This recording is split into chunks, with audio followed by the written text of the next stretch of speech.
Welcome to East Melbourne, established in 1837, but it wasn't settled until 1840.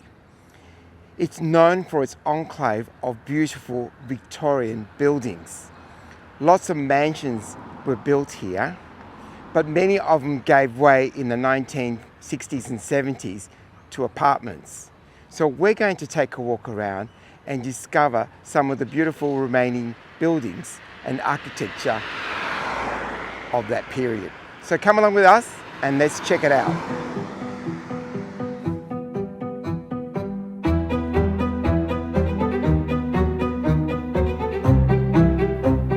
Hepburn Terrace was built in 1874 and are good examples of the Victorian homes that define the character of Melbourne's inner suburbs, within pretty pocket-sized front gardens and decorative iron lacework.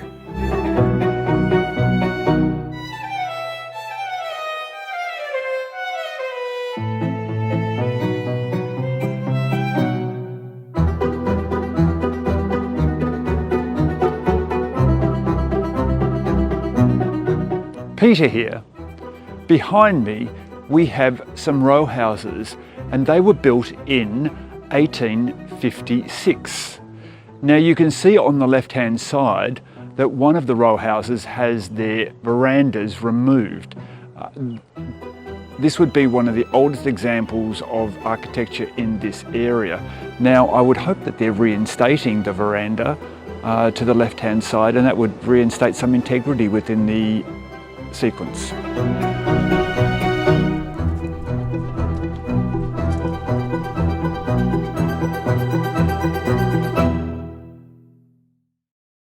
We look out for homes decorated with polychromatic brickwork.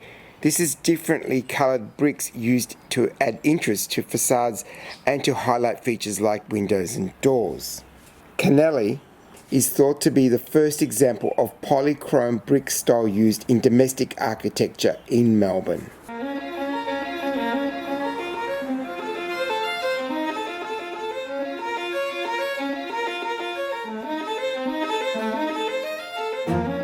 In 1954, the East Melbourne Residents Group formed.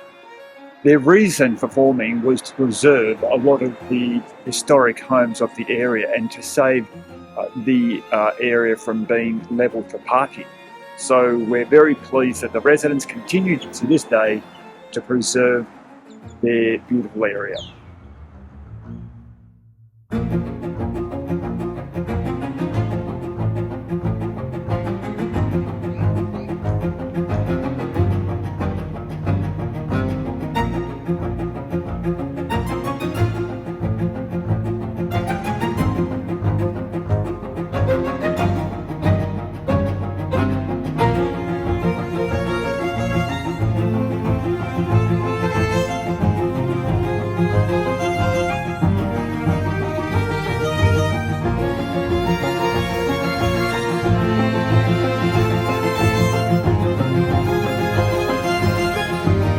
Behind me stands the house of Robert Russell. He was Melbourne's first surveyor, and he also built the old Cathedral St. James, which is now in King Street. The house behind me was built in 1865.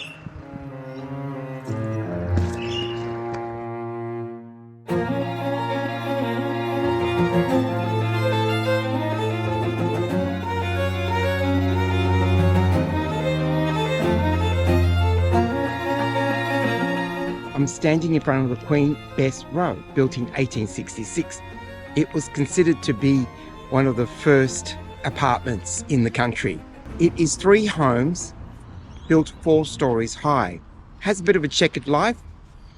It was considered also for it to become a coffee house. Failing that, it then became a men's boarding room. And today it is once again 3 houses. Quite grand.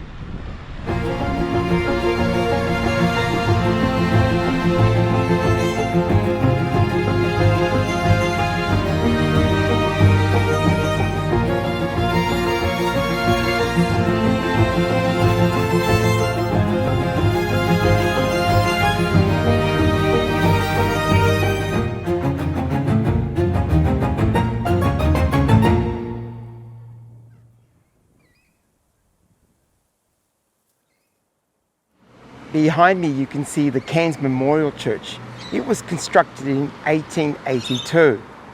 Unfortunately, in 1988 it was razed, and smartly enough, some architectural with a bit of intelligence turned it into apartments. Unfortunately, they weren't able to save the spire. As you can see, it no longer exists. I have talked about this church in a previous video called Lost Melbourne. So if you have time to check that one out, be my guest.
I'm standing in front of Nepean Terrace.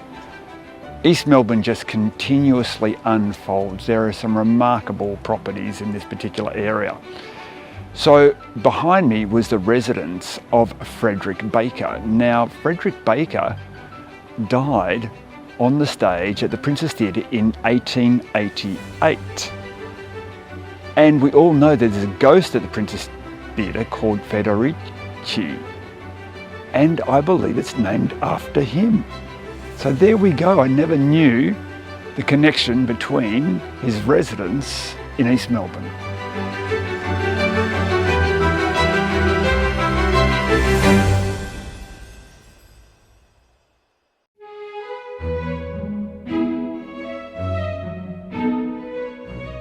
The house behind me you see is connected with Joan Lindsay and Daryl Lindsay. She was the author who wrote Picnic at Hanging Rock. So this would have to have been her city residence, and as you know, Peter and I have been to her little country estate called Mulberry Hill. Canterbury Terrace is Melbourne's longest terrace. It has 16 rows of homes taking up an entire block. Its design is beautifully balanced with 12 graceful arches in the centre and 6 arches at either end. It was completed in 1878.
Completed in 1853, Bishop's Court is one of the oldest, it is actually the oldest residence in East Melbourne. Now, it was built for the Anglican Archbishop of the day, and it continues to house the Anglican Archbishops of Melbourne. We've come to the end of our walk in East Melbourne. Definitely one architecture that runs supreme in this area is the Victorian era. Once home to people like politicians, lawyers, doctors, and prominent bankers. So if you're interested in doing the walk, download the East Melbourne brochure.